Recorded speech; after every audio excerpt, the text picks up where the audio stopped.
So hi and welcome to another episode of Thumbnails and Beyond, Internet's first free thumbnail making course.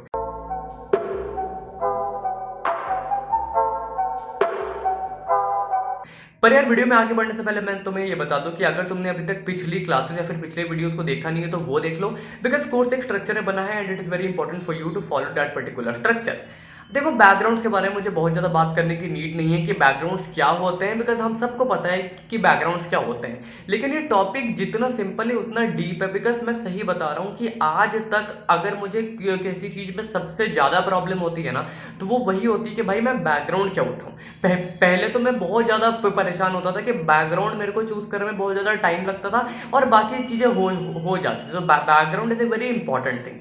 अब समझो कि यहाँ पर दो टाइप के बैकग्राउंड होते हैं। एक होता है पर्पसफुल बैकग्राउंड, एक होता है पर्पस लेस बैकग्राउंड। अब ऐसा नहीं कि ये जो टर्म्स है ये इंडस्ट्री के टर्म्स है, ये कोई मतलब ऐसा नहीं कि तुम अगर गूगल पर टाइप करोगे पर्पसफुल बैकग्राउंड तो तुम्हें मिल जाएगा। ये बस मेरे चीजों को समझने और समझाने का मेरा पर्सनल वे है। तो I would recommend you to not to focus more on the words but focus more on the fundamentals. तो वर्ड्स के मीनिंग पर ध्यान दो। अब मैं तुम्हें इसको बड़े सिंपल से समझाता हूँ कि ये दो पर्पसफुल और पर्पसलेस होते क्या है। देखो, तुम व्लॉग्स देखते होगे या अगर नहीं भी देखते हो तो आज ना तक एक ना एक बार तो कोई व्लॉग तो देखा ही होगा। तुम देखते हो कि यहाँ पर दो टाइप के व्लॉगर्स होते हैं। एक व्लॉगर होता है, मान लो कि एक सीन है जहां पर जो व्लॉगर है वो बाजार जा रहा है और वो शॉट ले रहा है। एक टाइप का व्लॉगर होता है जो तुम्हें बोलेगा, हाय गाइस, अब हम जा रहे हैं मार्केट और मार्केट जाने से पहले मुझे अपनी ड्रेस को पहनना पड़ेगा, जिसके लिए अभी मैं पहनूंगा अपने शूज। ठीक है, उसने एक बात बोल दी, उसके बाद उसने अपना वीडियो रिकॉर्ड कर लिया।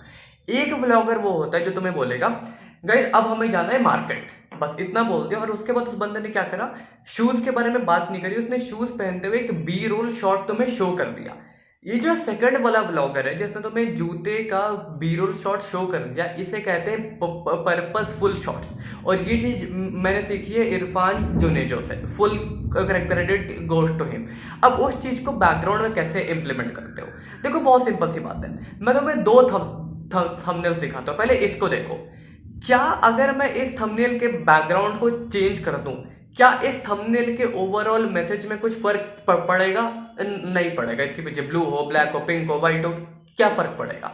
हाँ, थंबनेल ज्यादा सुंदर या कम सुंदर हो सकता है, लेकिन थंबनेल्स की मैसेजिंग में फर्क नहीं पड़ेगा।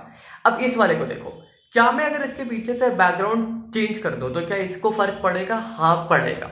पूरे थंबनेल की मैसेजिंग ही चेंज हो जाएगी। वाई? बिकॉज ये जो सेकंड वाला बैकग्राउंड है ये पर्पसफुल बैकग्राउंड है। ये पूरे सीन को क्रिएट करने में एक पर्पस सर्व करता है, जबकि पहला वाला जो था वो कोई पर्पस सर्व नहीं करता है, वो बस बैक में एक स्टैंड जैसा खड़ा है। अब तुम समझो कि इसको समझने का एसेंस ये है कि जब भी तुम बैकग्राउंड चूज करो तो देखो कि तुम उस थंबनेल में क्या क्रिएट करना चाहते हो। Do you want to create a scene? जैसे तुम अगर देखते होगे मेरे एक दो थंबनेल्स, तो मैं क्या करता हूं, मैं मोस्टली एक सीन क्रिएट करने की कोशिश करता हूं, क्योंकि अगर तुम्हारे थंबनेल्स में एक सीन क्रिएट है ना तो वो तुम्हें एक बेटर फील देता है रेदर देन जब तुम चीजों को एक्सप्लेन कर रहे हो। लेकिन अगर तुम्हारा पर्पस लेस बैकग्राउंड है, एक सॉलिड कलर है, एक ग्रेडियंट है, तो अगर तुम उसको चेंज भी कर दोगे ना तो तुम्हारे थंबनेल की मैसेजिंग सेम रहती है। But at the same time ये मेरा पर्सनल ओपिनियन है कि उस टाइप के थंबनेल्स कम अट्रैक्टिव होते हैं। और अभी मुझे इंडिया में बहुत कम लोग ऐसे दिखते हैं जो पर्पसफुल बैकग्राउंड का इस्तेमाल करते हैं अपने थंबनेल्स को क्रिएट करने में। और जहां तक मेरी एक्सपेक्टेशन है, मेरी एनालिसिस है, आने वाले टाइम में ये जो पर्पसफुल बैकग्राउंड है इनका ट्रेंड बहुत ज्यादा इंक्रीज होने वाला है। और अगर तुम अभी से सीख जाओगे कि कैसे तुम पर्पसफुल बैकग्राउंड का इस्तेमाल करके सीन्स को क्रिएट करते हो, तो तुम समझ जाओगे कि फ्यूचर का ट्रेंड क्या होने वाला है। Plain background, gradient background, muted background, इनका ट्रेंड मेरे हिसाब से यूट्यूब थंबनेल्स में जाने वाला है।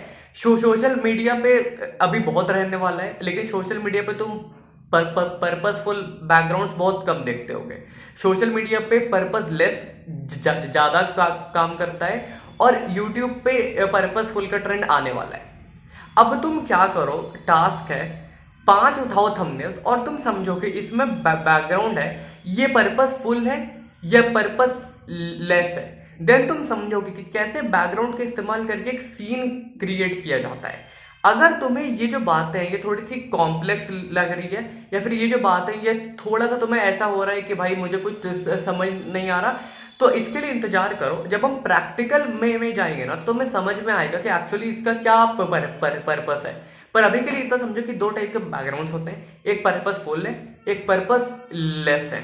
और अगर तुम पर्पसफुल का इस्तेमाल करते हो तो वो बैकग्राउंड तुम्हारे ओवरऑल मैसेज में बहुत ज़्यादा कंट्रीब्यूशन करते हैं, और अगर तुम पर्पस लेस का इस्तेमाल करते हो तो वो तुम्हारे ओवरऑल मैसेज में कोई कंट्रीब्यूशन नहीं कर सकते।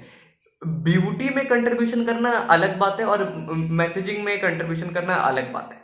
तो पर्पसफुल, पर्पसलेस।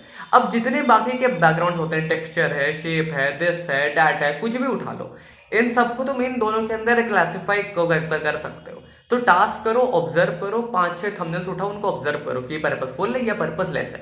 देन तुम समझोगे कि कैसे बैकग्राउंड का इस्तेमाल करके इन सीन्स को क्रिएट किया गया है। बाकी तो ऑब्वियसली बात है कि आगे हम प्रैक्टिकल जो होगा वहां पर देखेंगे। अभी के लिए मैं क्लासेस शॉर्ट रख रहा हूँ ताकि तुम समझ पाओ। अगर वीडियो अच्छी लगे तो लाइक करो, शेयर करो, चैनल को सब्सक्राइब कर देना, मेरे बाकी के वीडियोस को देख लेना, ये पोस्ट थंबनेल मेकिंग वीडियोस। अगर तुम्हें सो कॉल्ड इंटेलेक्चुअल कंटेंट में इंटरेस्ट है तो तुम मेरे पहले चैनल को जाकर चेक कर सकते हो, लिंक तुम्हें वीडियो के पेंट कमेंट में मिल जाएगा। That is it for my side for this video. I'll see you in my next one. Thank you. Bye.